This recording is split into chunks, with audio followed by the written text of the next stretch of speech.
In any life, we have highs and lows, light and dark, wins and losses. What happens when we encounter that moment in time when what happens next could change everything? Join us as we step into another person's inspirational moment and see how we can connect their experience to ours. This is Greg Stevens, and you're listening to A Shot of Inspiration. Hello, everyone, and this is Greg Stevens, your host for A Shot of Inspiration. Welcome to another episode. And today I have got one of my favorite people on the planet. This is Carry Altemus. And Carrie and I'll give you a little background. Carrie and I met back in probably 1995, 96, in that time frame. We went out on a couple dates, and then we ended up deciding to live together for a couple of years. She was my significant other. And it was an amazing relationship. And Carrie was the one person I had met, the only person I had met that was friends with all her past boyfriends. And I never understood that. I thought, this is so weird. And she always told me, she said, Greg, well, I don't carry any of that baggage around. And I just didn't understand it. And she introduced me to the Landmark Forum. I went, it began to change my life. And after a series of classes and growth in my life, I ended up starting my own business, all because of that. And I will say this, in my life, besides my wife, Emily, Carrie has been one of the most significant figures in what I do today. And I thank you, Carrie. It's been an amazing friendship. I'm so happy we're still friends. And I'll talk a little about how I went and cleaned up a lot of those old relationships. But Carrie, just kind of tell people who you are, what you do right now, and then I'm going to go into some of the stories that we have and stories about your life because, folks, stick around. Carrie has got an amazing story for you. Carrie? Wow, Greg, thank you. It was so cool to listen to that, and yeah, I kind of started getting teary. So I just really love you. I love our relationship, and I'm just very proud of it. Yes, thank And you. and also it's such a great thing to be able to give someone a gift like not many people listen, and you really listened to what I had to offer you, and it was such a beautiful offering, and to see you blossom. So I'm Thanks just so much. grateful for that. Well, I want to go back before we get into our relationship, how we remain friends, and all the different things that happened then.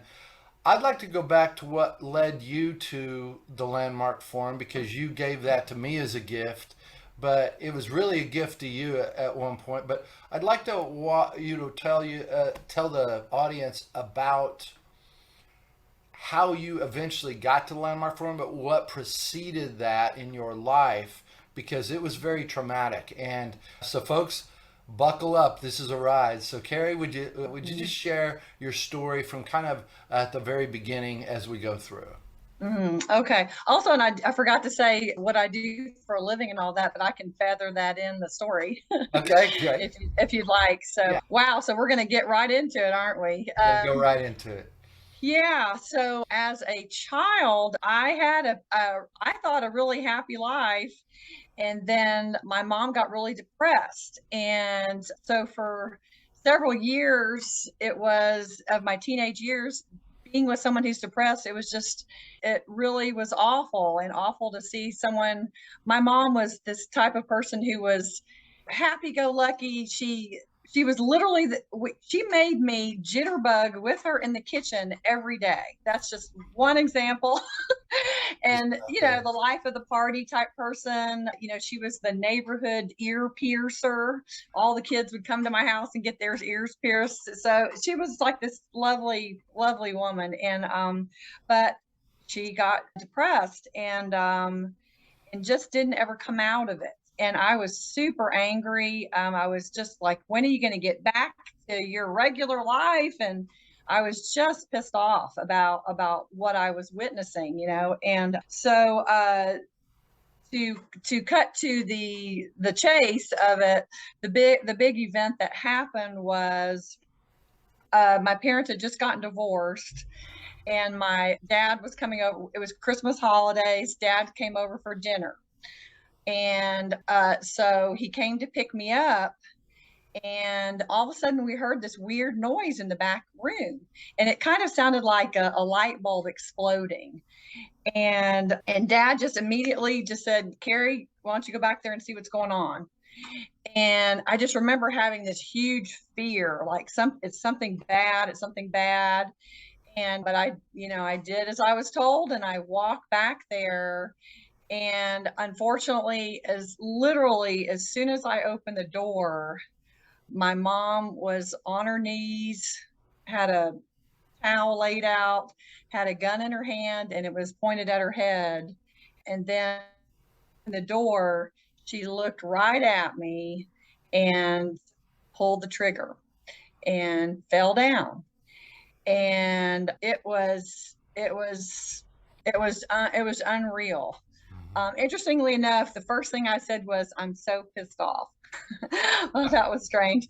So I screamed for my dad to come in.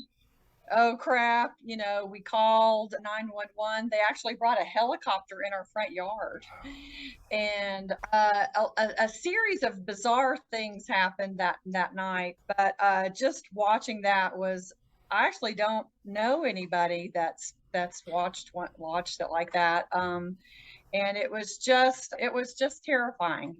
So there's a lot of other strange details about that. But so being someone trying to recover from that, for years I would just have these visions, and couldn't get it out of my head. Every time there was any kind of a sharp noise, I couldn't stand it. And I was just so stuck. But Well, when you told me, when you told me that, I was just shocked, and I was also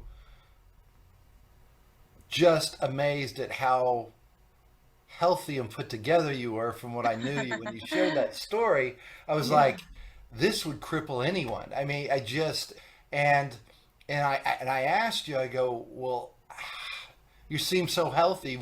How is that? And that's when you talked about the Landmark Forum to me. Yeah. So this was actually a program that my father had already done. A neighbor had some other upsetting thing happen, had spoken to my dad. He did it. Then my dad told me to do this. And even though I resisted, because you always resist your parents, I was in this course, and it's really about really whatever you want to use it for. And I was just so overcome with anger and grief and guilt. And suicide does a real number on you. Besides someone dying, it's like tenfold of extra emotions. And so So just a lot of guilt was there. yeah. And so, just for a listening audience who may not know what the Landmark Forum is a 3 day and 1 evening class where people go and they discuss kind of their life. It's really about your blind spots, what you don't know, you don't know. And it's done in a group setting, but the instructor is just amazing, and they have mics throughout. And people come up and talk to the mic if they choose to. They don't have to. But if Mm-hmm. they talk on the mic and they ask, they talk about things that they're going through in life. And it's a conversation. It's so interesting though. The person speaking is usually the last one to have the insight. Yeah. 'Cause everyone else is listening to their story and connecting with how that what they understand. And Right. you have these insights, but the person standing has all this stuff going on, and they're usually the last one to get it. But, Yes, as but I was that person. yeah, I was that person. but And what they do, it's all about having breakthroughs around those areas in your life that have been stopping you. And yeah. so that's kind of what the forum is. So how long after your mom had committed suicide, how long after that did you attend? 6 months. Yeah, Six six months. months Okay. later. And I'll just share with you what happened. The big thing that happened while I was in the forum. So when I was there, I stood up and I was interacting with this forum leader. There's about 125 people in the room, and I was interacting with him about my mom died and I was angry and blah blah blah. I can't remember what else I said. But as I was talking with him, he looked at me and he goes, oh, and he it's like they say that they can, it's like they can look right through you, it's almost like you have the message written on your forehead or something. And I had a big secret about this whole thing that happened for me, and I did not tell anybody. For me, my experience was I felt so guilty because I literally was starting to have thoughts that I actually was wishing that my mom would die. When she was depressed for many years, I was just sick of it and I was angry. Yes, I was a teenager, and I was like, God, just why don't you just die so we can all move on, Right. and then when she actually did it, I was overcome with guilt, and I just couldn't tell anybody, not my dad. I couldn't tell anybody. So when I was in the forum, I was sitting there, having whatever conversation. And then he just stops and he looks at me and he says, oh, he said, you wanted her to die, didn't you? And it was like, the jig was up, and I literally shielded myself. I literally went like this. I had this experience that people were going to throw things at me because they thought I was so disgusting. Like, how could you ever, think about that? Want your mom to die? And I literally went like this, and then nothing happened. Nobody threw anything. And I remember just like looking around. I finally looked around, and the whole room was cheering for me, and they were clapping and they were crying just like I was. And it was just unreal because I literally thought I was so bad, and what I got was, this is humanity, this is everybody, this is people. Right. And I just got that, oh my God, it's okay.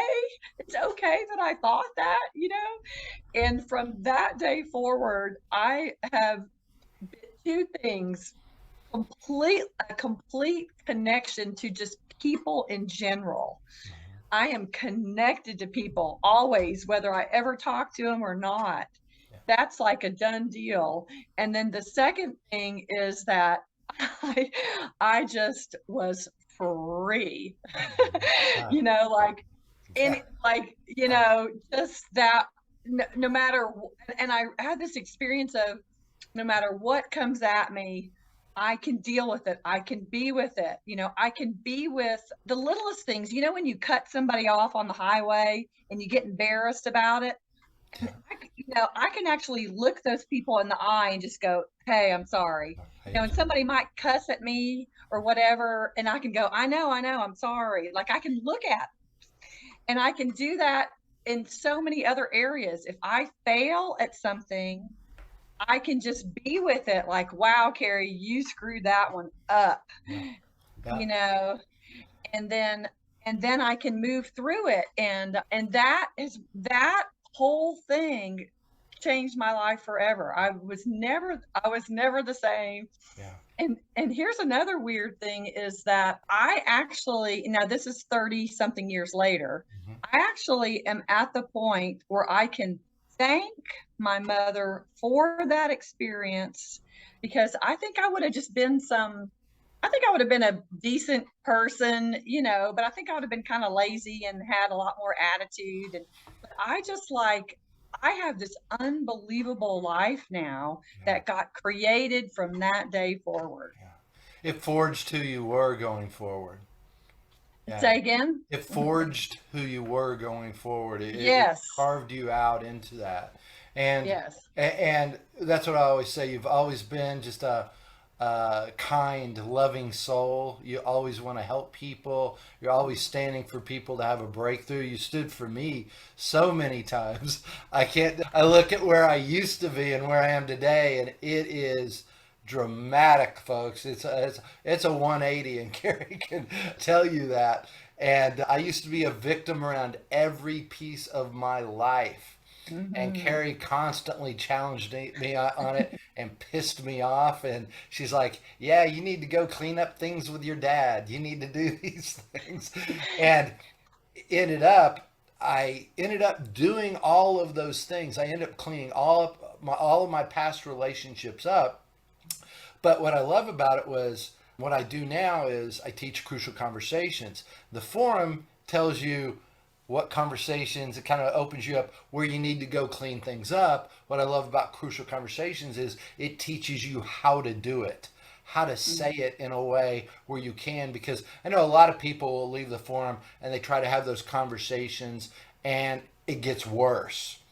But if you know how to do it, you can actually shift how you have those conversations. So that's one of the things I love them. A 1-2 punch. I tell people all the time, go take the forum and take crucial conversations, because it's going to help you get your relationships steady. And you did that. I went and cleaned all my past relationships up. Then I started teaching man woman classes, and there was no way I was going to clean up things with my past girlfriends. And again, I would have past girlfriends come in my man woman relationship class and take my class after years after we had dated. None of those things would have happened had you not been in my life. Oh, so great to hear. So Yeah. great. I just remember, like, remember how you used to like apologize for everything? You'd be like, "Oh, I'm sorry. I'm sorry." You would say, "I'm sorry," like 15 times a day. I remember, I'll never forget, you told me that, and I apologize for it. Uh, Oh, yeah. I had oh, some so things to great. work through. Oh, Yeah. don't we all? Don't Yeah. we all? But also there's also a beautiful story that came out of all of that. I mean, I couldn't even imagine a 19-year-old girl in college seeing that trauma, having that, cleaning it up, but then some of the beautiful things that came out of it. Share the story about your brothers. Okay. Well, this actually still also happened in the forum. One of the things when you're there, you have certain things you're committed to. Like, I think one of the things I wanted was a boyfriend. That was my big thing, right? But I there was always something going on in my family. I could feel something was not being said, but it was like I couldn't put my finger on it. And then also, you just kind of do what I just did what my parents told me. I didn't push or question my parents very much in my life. And so one of the things my whole life, I remember when I was 3, I had a I remember being in the house and I heard some baby crying, and then like a vision of, like they would take a thermometer and take temperature under the armpit. I remember seeing that and then gone. And then I remember asking my mom when I was 3, "Mom, was there some baby here? Like I thought I heard a baby cry." And she said, "Oh, no, no, you must have been dreaming, Carrie. You must have been dreaming." And that was kind of like, okay. And then throughout my life, there was like weird clues. Like one of the clues was I had a picture of me and my mom with a big pregnant belly. But I I was 3. I didn't understand what that meant, and then of course I didn't question her. And so that was kind of it. But I always had this strange sense that there was something about a boy or brothers. Even when I was older, if I saw a boy, if I liked a boy that had brown hair and looked sort of like me, I would question him and ask him if he was my brother. And he would go, "Why are you saying that, Carrie?" And I would go, "I don't know." And that was it. Like, so anyway, so that was it. That was my during my childhood. So then fast forward to when I'm in the forum. So here I am in this conversations, trying to figure out what I'm dealing with my life, blah, blah, blah. And then all of a sudden I started having some of those memories came back. And I could thought, what is this? There's something going on. And my mom had just died, so I couldn't ask her, but my dad was around. So my big thing was I got the courage to go up to my dad and get in his face. And I had never done that before. I was kind of afraid of him a little bit. And I just got in his face and I go, "Dad, what's going on with our family? There's some secret, or what's happening with this boy thing? Like, why am I having these thoughts? And you better tell me right now." And I was crying and shaking and scared. And I had no idea. And he just looked at me and he goes, okay, I'll tell you. And I'm like, tell me what? And he said, you have twin brothers. And I go, what? Because I was an only child. I had never even said the word brother. That was my existence, me, mom, and dad. So you were 19 or 20 at this time? Yeah, I was 19. Yeah. I was 19. And I go, where are they? And he said, I don't know. And I was like, well, we have to look for them. And it took us 6 years. But it was through Catholic Charities. That's the only thing that we knew. So anyways, we finally figured out where they were. But the parents, they were uncomfortable at first for several years. So we didn't get to meet them until I was 25 and they were 21. And we got to meet you meet in this room for 45 minutes. You can't say your name, your address, or your phone number, because like if you and I were brother and sister, and let's say we didn't like each other, they want to respect the space. Like Right. if you just decide, I don't want to be with you, I don't want to get to know you, whatever. So Dad and I decided that I would do it first, just in case they had some anger issues with their dad giving them up for adoption, Right. So we showed up in the room, and oh my God, we look exactly alike, like same nose, same body, everything. And then the funny thing was, we started acting kind of like, I would think, like monkeys are. We just got total physical with each other. We started touching each other, and we'd say, oh, you have a point on your head like I do, oh, are your fingers crooked right here like mine? And it was all body parts and stuff. And we were just blown, we were just so excited. So And that was Matt and Mark, right? yeah. And Yeah. where do they live now? And what are they doing? Oh my God. So, well, first of all, they lived only an hour away. They're supposed to be like way farther away, I thought, but no wonder I had those weird feelings, So I grew up in Baytown, Texas. They grew up in Bay City, Texas. They went to Texas A&M, and so now one of them, Mark, lives in Prague, Czech Republic, and then Matt lives in Boston. Okay. And is he still a professor over at MIT? No, he's not a professor, but he did get his PhD at MIT. Okay. I wish I would have gotten the brains over there. Everyone wants his brains. Oh my God. Yeah. So he actually works for, I think they're called Lincoln Labs, and he's actually part of some big top secret projects and stuff. Of course, I can't even understand what he does, right. But it's really I think I can say he is doing something with the Artemis product launch. He is part of that. Yeah, that's part of his project. Yeah. Well, I remember before I met him, he said, "Well, Greg, you're probably not going to understand him. He's really smart." And I went, "Hey, what's going on? I'm half decent here. Come on, give me a break." And then I met him, and I was like, "You're right. I get it." Yeah. So it's just been this unbelievable experience to have 100% brothers that look just like me, and have them in my life now. We get together every year. I had my dad stationed at a bar down the street right after our meeting in case they wanted to meet him, and they got to meet my dad, and my dad dressed in a tuxedo. And he was just terrified. I was standing next to him, and he literally almost squeezed my hand off. Wow. He was so nervous, because he actually wanted to keep him, but my mom was not mentally, well. And so they just chose to give him up for adoption. Yeah. Now, how's your dad doing, by the way? Oh my God. He's so great. He just bought an RV, and he's traveling all over the U.S. having a blast. Yeah. That's great. Well, now, so that's kind of where your life was. We ended up going our separate way, and then you took on a whole new path in life, work-wise, because Folks, Carrie actually was one of the first people to bring, she worked with some of the doctors that brought LASIK eye surgery into Texas. I think so she was kind of marketing, setting everything up for the doctors groups and kind of created her whole career like that. But then later, what did you decide to do later?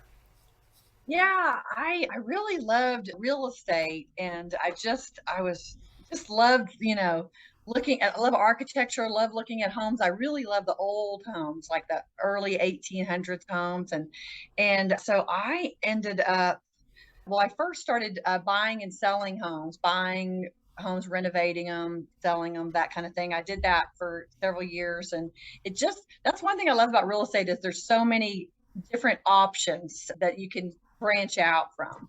But what really stuck with me was when I started doing the vacation rentals. So I started off 2005, something like that. And I had let somebody rent my house out while I slept on a friend's couch. I mean, you hear this story so many times, and I just realized, like, okay, something, I'm on to something here. I made $1,000 in one weekend. And then I just started thinking about that. I really wanted, how like when you're in a home, there's an experience. Every home that you're in, you feel different, you think differently, you have a different view, literally a different view out the window, right? Right. And there was something about that I was really intrigued by, and so I had a home in Austin. I really loved Wimberley, Texas, and so I bought a log home out there and just loved that woodsy goodsy feel, and so I have a home out there, and I really love New Orleans. New Orleans I had a huge calling to be there, so I bought several homes in New Orleans, and my oldest is 1836. So Wow. yeah, and it's all brick interior, and just like you are back in time. They That's have the front door is 50 inches wide, and the closing paperwork says something about the door must be this wide so the ladies with the hoop skirts may enter. So that's just, you know what I mean? And yeah. there was like a what they call the waiting room for the gentleman callers. You could tell, Wow. like, oh, this is where they came in. Here's the waiting room. And So New it just Orleans, you can just imagine that whole era thinking about it like that. uh Yeah. oh yeah, yeah. And you can see where they tied up the horses. I could just talk forever about that. So let's do that as another episode for sure. Good. We'll Um, definitely do one. but yeah, so I ended up expanding so yeah, I have several homes in New Orleans. I have a boathouse in New Orleans. It's right on the water, comes with a boat slip, and so you have a sunrise and a sunset view of the lake. And then Colorado is a huge love of mine. So I have a home in Breckenridge, Colorado, in the mountains, and then I have a home in Salida, and that's an area where the Arkansas River is, where you can go kayaking and stuff. So Yeah, we want to put your information out there so people who hear this can reach out. Emily and I just a couple weeks ago went to Carrie's place in Breckenridge. Beautiful, awesome place. Got to see all kinds of wildlife. But the first day I got there, I got COVID. So I spent most of my time in one of the rooms shivering. And Emily had to go kind of sightsee on her own. She'd come back. I go, how was it? And she said, oh, it's great. It's beautiful out there. It's nice and cool. It's 100 degrees back here. I couldn't wait to get out there. And it was just, I didn't get to enjoy it as much. well, that's why you got to come back Yeah. again. So, how many properties do you have in New Orleans, in Wimberley? Kind of walk people through because I want to make sure, and also for those who aren't seeing, because we can put some information up there. We'll put that up there. But if you could give people the address or how to get in touch with you, I know it's called Carrie's Cool Properties. So, Yeah. so I share did. with I people. took down my website, so because I'm redoing it. So, Okay. Well, but I have links, and I have ways to get to access, all my properties. okay. So So share with us what you have and where they are, and so people can get a hold of you because I'd like to be able to support you in that. Oh, thank you. Okay, well, I have in East Austin, I have a late 1800s Texas farmhouse. So it's got the 12-foot ceilings, and it's also kind of out in the country. My neighbor has pot-belly pigs and goats and donkeys, and they come in the yard. So That's that's and it's 5 minutes to downtown Austin. So wow. that's one experience. In Wimberley, I have a 4.5 acre property that has log homes on it. So it's just a beautiful hill country view. You don't hear any road noise here or there, and it's just very tranquil. It's got a swimming pool and hot tubs coming. So I have 3 homes spread out on that. Wow. So one of them is that I call the tilted house. It was made out of recycled materials, and it's very unique. It's like the treehouse experience. So Okay. that one's under construction right now. So there's that. New Orleans, I have 4 places. New Orleans, so I've got one home that's 2 blocks to the French Quarter if you want to be all up in it, right? And that's the 1836 one that I was talking about, with the all 12-foot ceilings, exposed brick. It's got a hot tub like that. So I've got a large place and a small place on top, bicycles to get around. So there's that. Then I have a place on Magazine Street. It's an 1850s Greek revival. So that's a 4 bedroom, 5.5 bath, Wow. giant place for if you got, and it has a bathroom connected to each bedroom. Huge, right? So that's for like really great for big families. Right. I have that, and then I have the boathouse that comes with a boat slip. It's on the water in the marina. That's awesome. Um, Teak hardwood floors. It has, oh my God, this is funny to say this, but it has not one, but 2 bidets in there. My friends come over just to use the bathroom. Well, we just bought a house that has a bidet, my first one. So So that's that's good. awesome. Yeah, and it has a television right by the bathtub, so you can watch a movie while you're taking a bath. That's great. It's just, and then the shower's like a car wash. It's just like this crazy thing. So there you go. And then Colorado, I have the two. I have a log home in Breckenridge. It's 5 minutes to the Breckenridge Ski Resort. Mhm. It's on an acre, Yeah. very private, 3 mountain views, hot tub. Also has a sauna connected to the house. Did you do that? Did you do the No, sauna? we Oh no, because I you felt just terrible. So Emily's like, I'd like to do the sauna, and I just didn't feel like doing anything.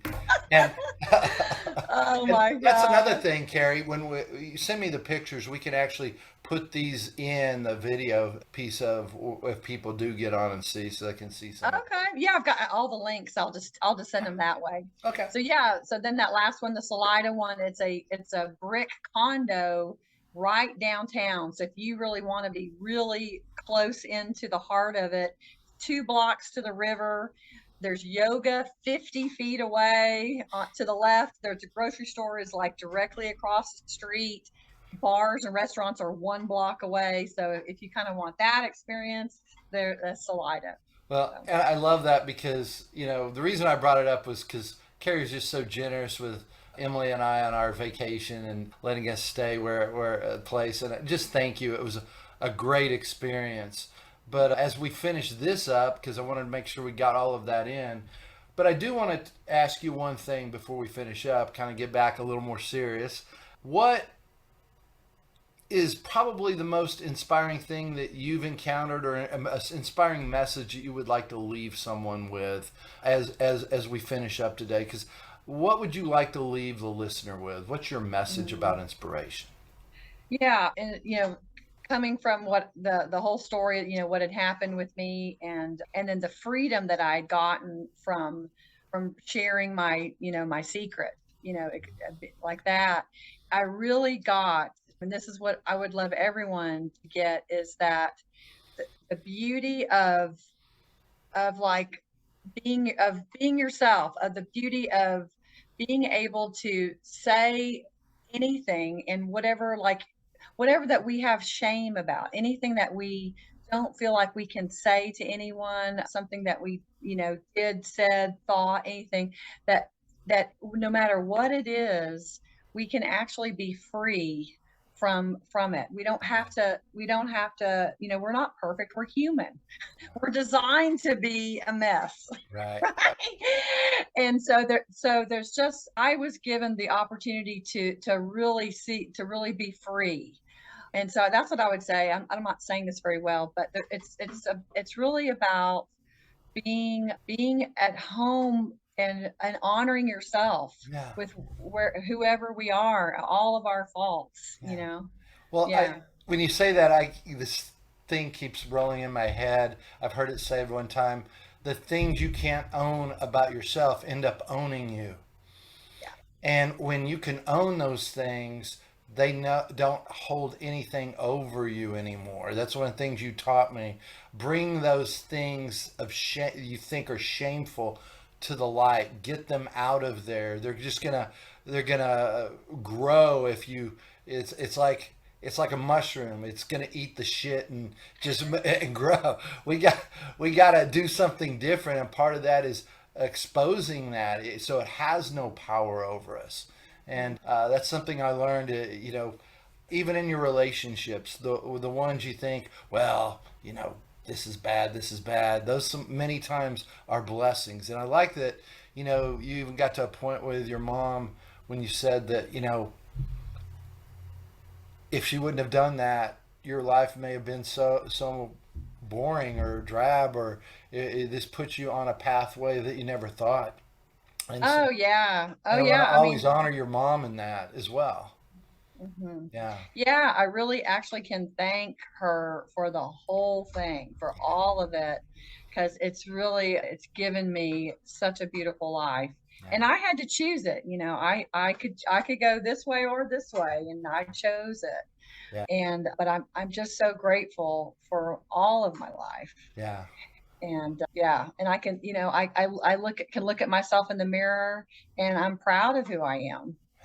You Good. know, Good. yeah. Well, I'm proud to call you my friend, and I love who you've been in my life. So thank you so much, and thanks for graciously being on my show and sharing your story with our listeners.